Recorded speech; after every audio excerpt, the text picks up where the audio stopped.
Okay. Exodus 16. So last week, Israel stood on the banks of the Red Sea. Remember, they sang that great praise and worship song. And then how many days later did they taste the bitter water? 3 days later. That's all it took. Okay, they made it out of the parking lot. They got to work on Monday. Got to work on Tuesday. It was Wednesday when they were starting to complain. And then they met Jehovah Rapha, or Yahweh, who presented himself as who? Yahweh. Is that Mara? Rapha. Mara means bitter, so that's what they called the water. This is why it was Providence. named Mara. Okay. Yes, the one who provides, the one who leads, the one who heals. Yahweh Rapha, the God who heals. Okay? So then after that, he led them to the oasis. Remember, that was just their vacation spot. They just chilled, right? We had palm trees, we had water. It was just a time to relax and enjoy the oasis, okay? So this week, we're going to run out of food. We ran out of water, we're going to run out of food. And we're going to discover that the people of Israel aren't so different from Pharaoh, okay? So, we are in Exodus 16, and we're going to start in verse 1, okay? So they set out from Elim, and all the congregation of the people of Israel came to the wilderness of Sin, which is between Elim and Sinai, on the 15th day of the second month after they had departed from the land of Egypt. And the whole congregation of the people of Israel grumbled against Moses and Aaron in the wilderness. And the people of the Lord said to them, "What that we had died by the hand of the Lord in the land of Egypt, when we sat by the meat pots and ate bread to the full. For you have brought us out here into the wilderness to kill this whole assembly with hunger." So it's been about a month since the Exodus, since they were leaving Egypt, okay? The provisions that they carried out of Egypt eventually would run out. You know, there's no market stands, there's no Aldi on the side of the road in the wilderness. You know, they couldn't go just get more provisions. So we have about 2 million people and we're running out of food. This is a genuine problem, okay? If we don't have food, we're not going to survive. So this is actually a genuine problem. But hunger has a way of making us say things that we probably wouldn't say otherwise, right? Anybody been hangry before and you said something and you're just like, I probably just need a snack, right? Okay. So this whole congregation, they're hangry, they're grumbling against Moses and Aaron, and they tell them it would have been better if we had died in Egypt, because at least there we had meat and we had bread and all that we could eat. Wait a minute. Is that true? No. What were these people in Egypt? Slaves. Do you think they went home every night to a banquet of meat and bread and being there full? It would have been better for them to die by plagues with full stomachs than out here in starvation? Yeah, is that true? No, okay. So there we're describing their slavery in Egypt like a dinner party, okay? We could have just stayed back there. We could have just died back there. At least our bellies would have been full, right? These are the same people who cried out to God that we're so oppressed. Save us from this oppression. We're starving and we're dying underneath the hands of persecution. Get us out of here. Well, they did. It's been a month. They sure are persnickety people. Yeah, a little bit people. They want it all. They want it all. They Totally. watched all the 10 plagues. They walked through the sea and they sang about God with tambourines. And now they're saying it's better if we just stayed in Egypt. Okay? Because hunger and discomfort can be very powerful. Okay? The human capacity for selective memory is remarkable. Okay? We can just remember just the good I parts. imagine they're also hot. Oh yeah, they're very hot. I guess I never know. I wouldn't be hot and hungry. Hot and hungry. Oh yeah, you can understand exactly why they're grumbling here. Okay? So we have selective memory sometimes about our past when we're in that, you know, we're hot, we're hungry, we're mad at everyone around us, and we just want to go back. We're just going to want to go back to the way things were. So they're kind of twisting their version of the story, which is another reason why we have the record of what happened, because they were going to have to remember what was truth and not what they were thinking about, okay?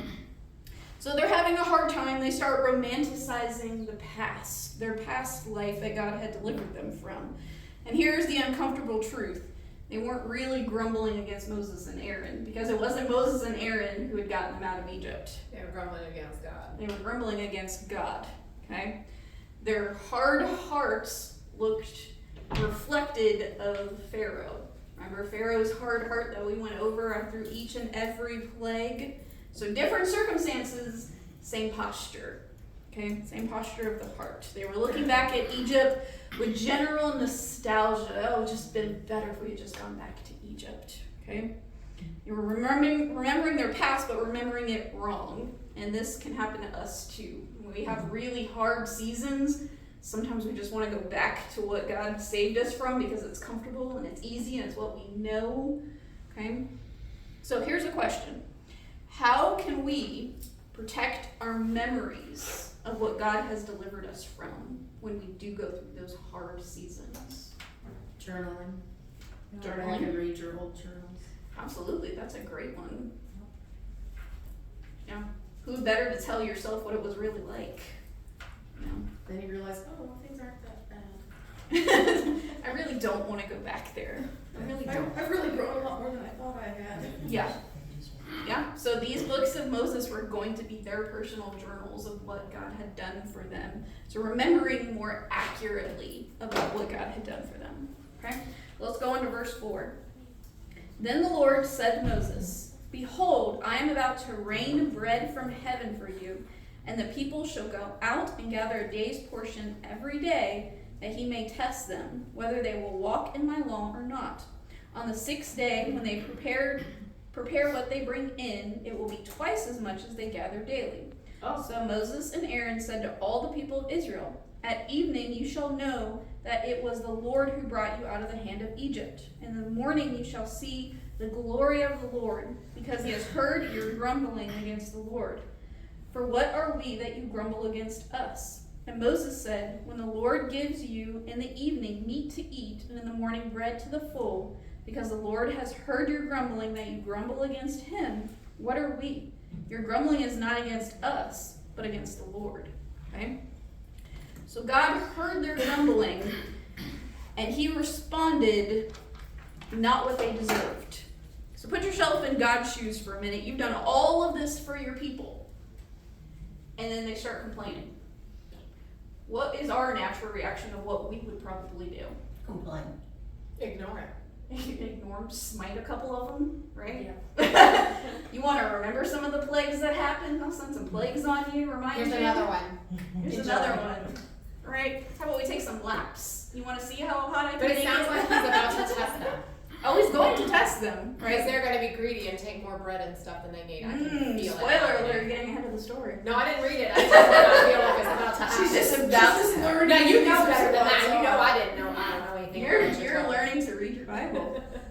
I love it. Okay, so God doesn't lecture them. He doesn't send more plagues upon them, which is what I would do. Be like, do we have to rehash what I've already taken you out of? He simply says, "I'm going to rain bread from heaven on you." Bread from the sky. Okay?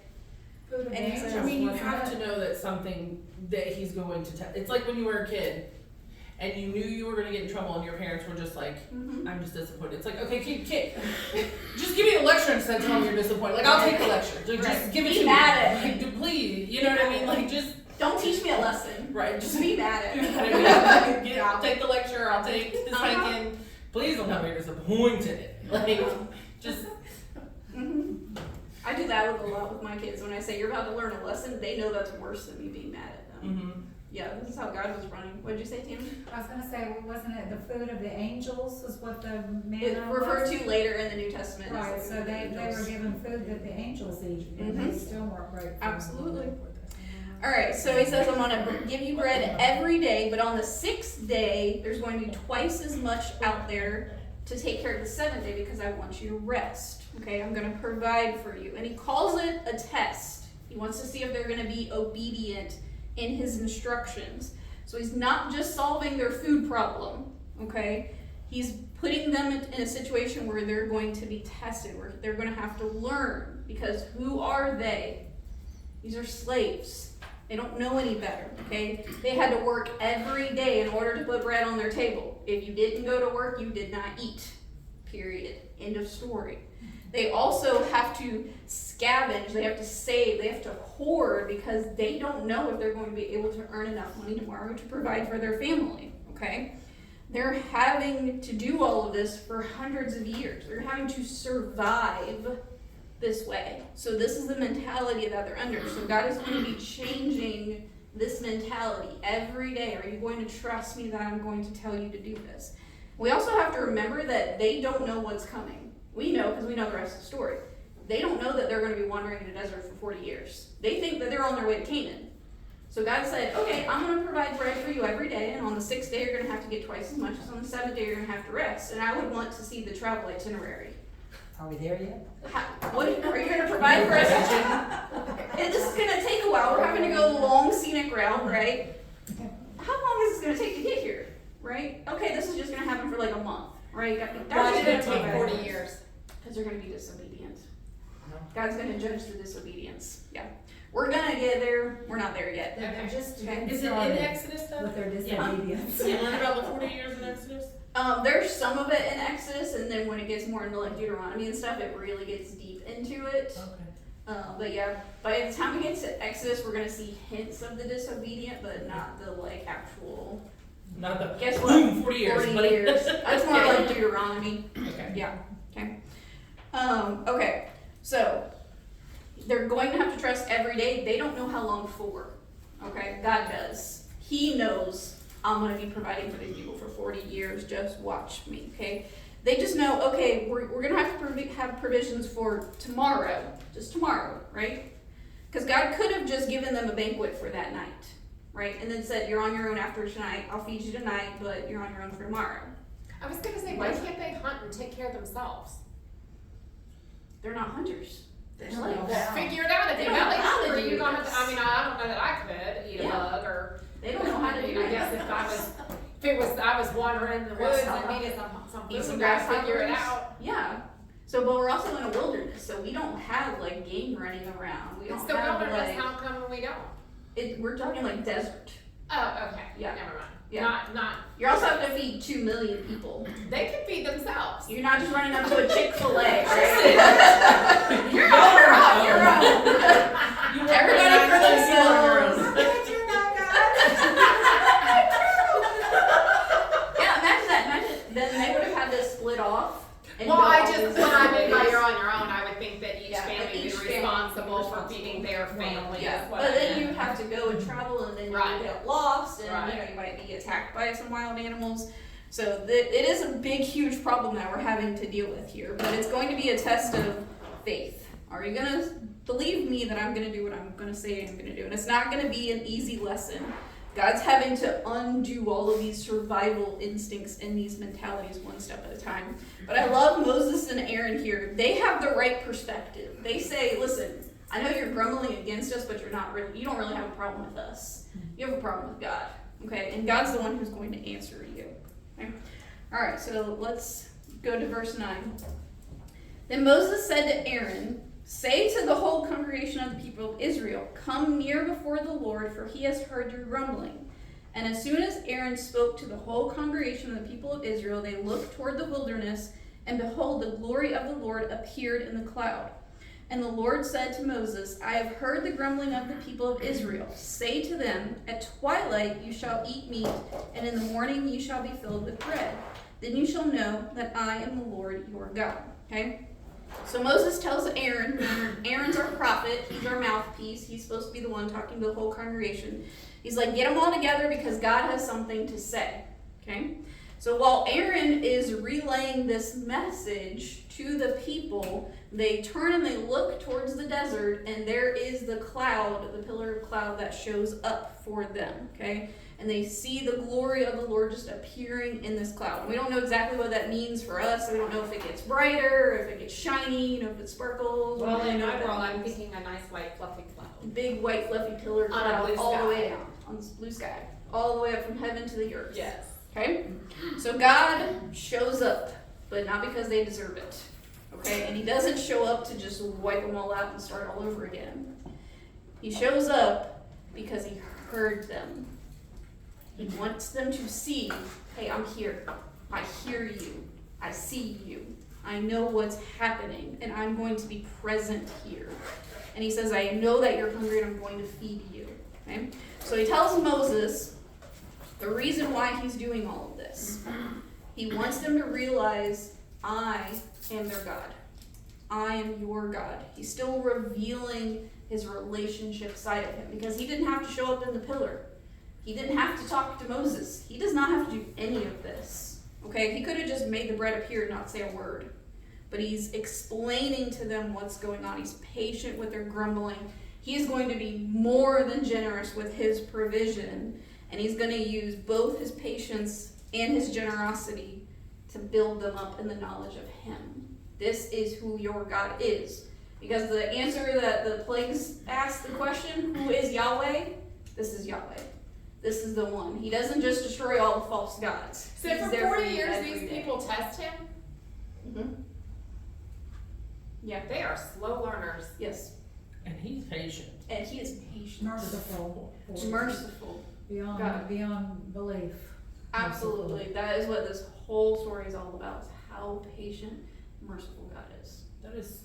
I mean, I feel like if you're being fed, you're Gucci. Right? Keep going. We'll see that's not the And case. he saved them from slavery. What worse thing would there be than to be a slave? Hey, you're free. But now That's it's gone. crazy. Now we don't have food, so he's gonna feed them. Okay? So these people kept forgetting who he was. They don't really know this God. They're going to know this God. Alright, verse 13. In the evening, quail came up and covered the camp, and in the morning dew lay around the camp. And when the dew had gone up, there was on the face of the wilderness a fine flake-like thing, fine as frost on the ground. When the people of Israel saw it, they said to one another, what is it? For they did not know what it was. And Moses said to them, it is the bread that the Lord has given you to eat. This is what the Lord has commanded. Okay, so he's going to give them instructions with it. Gather it, each one of you, as much as he can eat. You shall just take an omer according to the number of the persons that each of you has in his tent. And the people of Israel did so. They gathered, some more, some less, but when they measured it with an omer. Whoever gathered much had nothing left over, and whoever gathered a little bit had no lack. Each of them gathered as much as he could eat.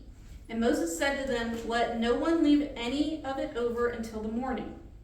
But they did not listen to Moses. Some left part of it till the morning, and it bred worms and stank. And Moses was angry with them. Morning by morning they gathered it, each as much as he could eat. But when the sun grew hot, it melted. Okay? So we kind of skip over the first part of this sentence here in verse 13. In the evening, quail came up and covered the camp. Because they didn't just ask for bread, they asked for meat, right? They talked about the pots of meat and everything. We need meat too.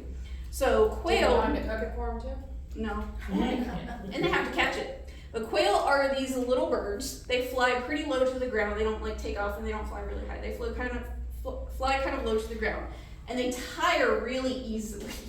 They're kind of easy birds to catch, okay? So in Egypt, they're actually considered a delicacy in Egypt. So it would have been the richer people, the more higher up people that would actually have quail because it was considered a delicacy. So they complained about the finer things of Egyptian culture, and God's like, great, I'm going to send you some birds. And you're going to eat Egyptian delicacy out here in the wilderness just because I can, okay? So he sends them these little birds, and he just like shelters them all up into the camp. He's like, there you go get one. So by this, you could literally just grab a quail and just pick it up. That's how slow and tired and how low they fly. You can just like throw a net over them and just catch them. But then you have to pluck them and roast them and eat them and prepare them and stuff like that. But just could you imagine 2 million people are out there in the wilderness. Normally animals stay away from people. Okay, if you know anything about animals, if they smell you, see you, hear you, they're gonna go the opposite direction. So it's God who's pushing these quail, and they're just sitting there going, okay, eat me, right? To feed 2 million people. Okay, so this is an incredible Not a quail. There's a lot of quail that just show up, and they show up every night. We miss over that. Okay, we're worried about the bread that shows up every morning, and these quail just show up in droves every night for these people to feast and have quail every night. Meat to eat, protein to eat every night. Okay. The other side of this miracle is the manna, okay? So it says the next morning the dew was all over the outside of the camp. So little raindrops all over everywhere. It looks like frost on the ground. It's thin, white, small, covering the desert floor, okay? So the people looked out and they said to one another, "What is this?" And this is a Hebrew question. This is really easy in the Hebrew. You're going to learn a great Hebrew word today. It's man,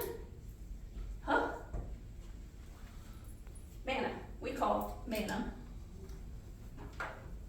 Manna. But that's literally, they would go out there going, manna? Manna? What is this? What is this? We don't know what this is, okay?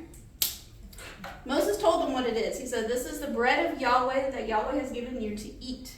And here are your instructions." It's really simple. Everybody who can, you go out there and you pick it, because it's little flakes on the ground mixed in with the sand, the grass, the dirt, everything. You have to go pick it, okay? And you weigh it out. So whatever you were able to accomplish that day, miraculously, when it was weighed, it was exactly an omer, okay? What's an omer? It's a unit of measurement. It's about 2 liters. Okay. So, I mean, it's a pretty sustainable. You could make enough bread to feed yourself for the day. In mine, it calls it a cord. Yep. Okay. So, like about that. About that, yeah. Okay, so it gives them these instructions. But what's crazy is that everybody would pick at a different rate. And normally, as a slave, you got paid for what you could accomplish. Like, if you only made a certain number of bricks a day, that's how much you got paid. You got paid of what you could produce. And God's saying, yeah, not in my economy. He's like, you go out there, you do what you can do, and I'm going to make sure that the results are the same for everyone across the board. Okay? So you're imagining little kids going out there, you're imagining elderly going out there, you're imagining big, huge guys going out there, women are going out there, anybody who can go out there and pick, and no matter what effort they put into it, the same result is going to happen every time. It's going to come out to be an omer every time. And only God could do that. Make sure that everybody was going to have their fill for the day, have enough every single day for each and every individual person. But he gives them a stipulation: no leftovers. Okay? No leftovers. You have to trust for today. You cannot save this till tomorrow. And what happens? But of course, they're going to save it because they don't learn. They're going to save it for tomorrow. Because they're used to that survival mentality. If we have leftovers, we're going to save them. We're going to save it for tomorrow. We don't know if we're going to eat tomorrow. So they save it tomorrow, and what happens? Nasty. It's horrible, y'all. It rottens overnight. It has worms growing in it, maggots, it stinks. Okay? Remember, no refrigeration, no nothing. But this is God making this rot overnight. So we have a control problem that shows up in our people. God said, I just want you to take enough for today. Trust me for tomorrow. And some of them heard that and thought, yeah, okay, what if God doesn't show up tomorrow? What if this was a one-time thing? They doubted. They doubted. I've got to save some for tomorrow. I've got to feed my family. I'll just save a little just in case. Right? Okay? So they're hoarding, not because they're lazy, but because they're anxious. What about tomorrow? What about tomorrow? What's going to happen tomorrow? Is God going to show up and provide for us tomorrow? But didn't he say he would? He said he would. Oh, okay. He said he would. They were doubting. Okay. They were doubting that God was going to do what he said he was going to do. It was a miracle that they were even seeing the quail and the bread, and then they're going, yeah, but what about tomorrow? Okay. Is it going to show up tomorrow? We don't know that. Okay? So God was providing one day at a time. He was going to have to build daily patience and trust with these people. One day at a time. Okay? So let's find out the rest of the story. Verse 22. On the 6th day, they gathered twice as much bread, 2 omers each. And when all the leaders of the congregation came and told Moses, he said to them, this is what the Lord has commanded. Tomorrow is a day of solemn rest, a holy Sabbath to the Lord. Bake what you will bake, and boil what you will boil. And all that is left over set aside and keep it till tomorrow. So they laid aside until the morning, as Moses commanded them, and it did not stink, and there were no worms in it. And Moses said, eat it today, for today is the Sabbath to the Lord. Today you will not find it in the field. 6 days you shall gather, but on the 7th day, which is the Sabbath, there will be none. On the 7th day, some of the people went out to gather, but they found none. And the Lord said to Moses, how long will you refuse to keep my commandments and my laws? See, the Lord has given you the Sabbath. Therefore, on the 6th day, he gave you bread for 2 days. Remain each one of you in his place. Let no one go out of his place on the 7th day. So the people rested on the 7th day. Okay? That's not Moses' fault. He didn't disobey. Correct. But he's the only one who could hear. Oh, okay. So he's going to then relay the message to the people. Okay. So they make it through 6 days. The bread shows up, the whale show up. 6 days. Day number 7 shows up. And when they go out to gather and they measure it, it's now 2 omers. Okay, so again, no matter what effort they put in, 2 omers are what happens when they measure it. So the leaders come to Moses and they're wondering, God gave us 2 measures, what are we supposed to do with this? Okay, like they hadn't even been given the instructions before. They didn't remember what happened a week ago. So he tells them, this is exactly what the Lord told you. Remember, okay, bake what you're going to bake, boil what you're going to boil, set aside some leftovers for tomorrow. It's not going to spoil tonight, okay? And it didn't. It didn't rot like the other days of the week it did. So God honored this day with supernatural provision, okay? And yet, we're told that some people went out on the 7th day. They had to go see for themselves. That would Right? Had to go peek out I there. just have to go. Just have to go look and see if it's going to be there. Yeah, And there's nothing. Now me, Not if that I saw... expect it, but I just go like, If I saw nothing, I'm wondering, is this going to just be for 1 day? Or did he stop it? Like, we just got 6 days. I would have a little bit of anxiety going, is the miracle over? Is it going to show back up on day 1 again? You know? So some of them went out there, and they looked and they peeked, but there was nothing there. And God responds to this finally with weariness. We finally get some impatience with the Lord. How long are you not going to believe me of what I said? about 40 years. About for a while. How long are you going to refuse to just do the simple instructions that I gave you? Okay? Every day go out there. But on the 6th day, you gather twice as much. And on the 7th day, you rest. I don't want you to go out there. Now remember, we're slaves, okay? Slaves don't get vacation time. They don't get PTO. They don't get sick days. You don't eat, you don't work. Simple as that. If you wanted a day off, guess what? You didn't eat that day. Okay?